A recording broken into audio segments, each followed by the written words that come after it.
नमस्कार। गीता का एक श्लोक है, कर्मण्येवाधिकारस्ते मा फलेषु कदाचन। मतलब आप कर्म करिए, लेकिन उसका जो फल होगा उसकी चिंता मत करिए। चिंता क्यों मत करिए? चिंता इसलिए मत करिए क्योंकि किसी भी कर्म का जो परिणाम है वो आपके हाथ में नहीं है, आपके वश में नहीं है। और चूँकि आपके वश में नहीं है और आप अगर उससे मोह रखते हैं, उस फल की चिंता रखते हैं या उस फल को अपने दिमाग में रख के कोई काम करते हैं और वो फल आपकी इच्छा के अनुरूप अगर नहीं होता है, तो आपको आने वाले समय में बहुत कष्ट होने वाला है, आपको बहुत तकलीफ़ होने वाली है। और ये तकलीफ़ आपको कोई और नहीं देगा, ये आप स्वयं को खुद देंगे। क्यों? क्योंकि कर्म करते समय आपने फल की इच्छा अपने मन में रख ली थी। इसीलिए गीता में जब कृष्ण भगवान जो है अर्जुन को संदेश देते हैं, अर्जुन को ज्ञान देते हैं, तो कहते हैं कि अपना कर्म करो और तुम फल की इच्छा मत करो। इच्छा मत करो। इच्छा जो है फल की, उसके साथ कोई मोह मत रखो, उसके साथ आसक्ति मत रखो, उसके साथ लगाव मत रखो। जैसे ही कर्म का जो फल होता है, हम जो भी कर्म करते हैं और उसका जो फल होता है, उसके साथ जब हम इच्छा रख लेते हैं, अपनी मोह रख लेते हैं कि हमने ये कर्म किया है और इसका परिणाम तो ये होना ही चाहिए, ये परिणाम तो होगा ही होगा, हमने ये काम किया है, और उसी समय से हमारी तकलीफ़ें जो है शुरू हो जाती हैं। आप इसको एक छोटे से उदाहरण समझ लीजिए।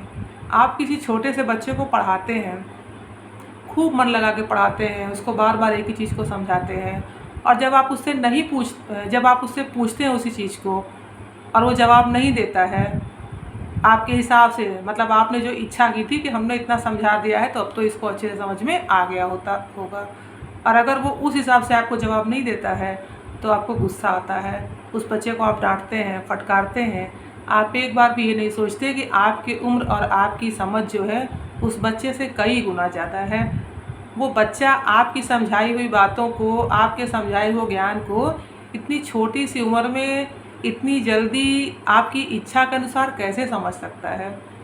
लेकिन समस्या वही है कि आपने कर्म किया है और फल की इच्छा आप लेके बैठे हैं कि फल तो यही होना चाहिए, हमने समझा दिया है और अब इसको समझ में आ जाना चाहिए, और यही सारी समस्याओं की जड़ है। यही बात बहुत पहले भगवान बुद्ध ने भी कही कि आप इच्छा भाव जो है, जो आपकी इच्छाएं हैं, आपके कर्म से जो आपकी इच्छाएं जुड़ी हुई हैं, उसको आप त्याग दीजिए। उन्होंने ये नहीं कहा कि आप अपनी सारी इच्छाएं त्याग दीजिए। उन्होंने कहा जो कर्म करने के बाद जो आप इच्छा अपनी रखते हैं कि हमने ये कर दिया, अब ये होना चाहिए, वही आपकी असली समस्याओं की जड़ है।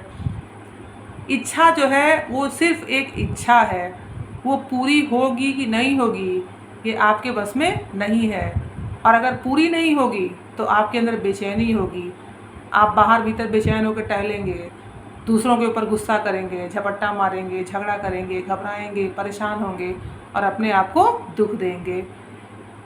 अगर आपने इच्छा ख़त्म कर ली, आपने अपना कर्म किया, कोई भी कर्म नहीं, ये नहीं कि चोरी करने के कर्म को भी आपने इसमें शामिल कर लिया, कर्म भी जो सही है, जो उचित है आपके लिए, जो आपके लिए उस समय यथेष्ट है कि आपको ये कर्म करना चाहिए, तो आप सिर्फ अपना कर्म करिए और फल की इच्छा मत करिए। इच्छा का मतलब है कि आप उससे आसक्ति मत रखिए, आप उससे मोह मत रखिए।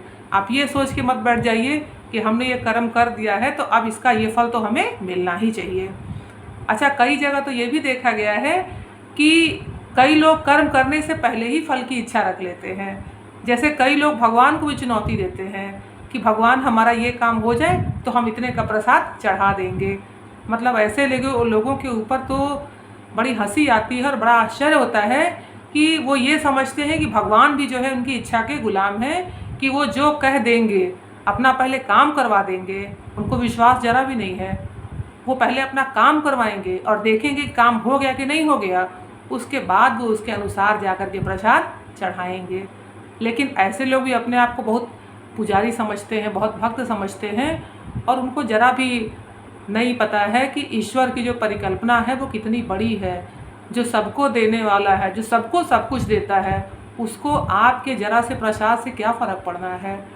आप अपना कर्म तो करिए पहले, फल तो खुद ही मिलेगा।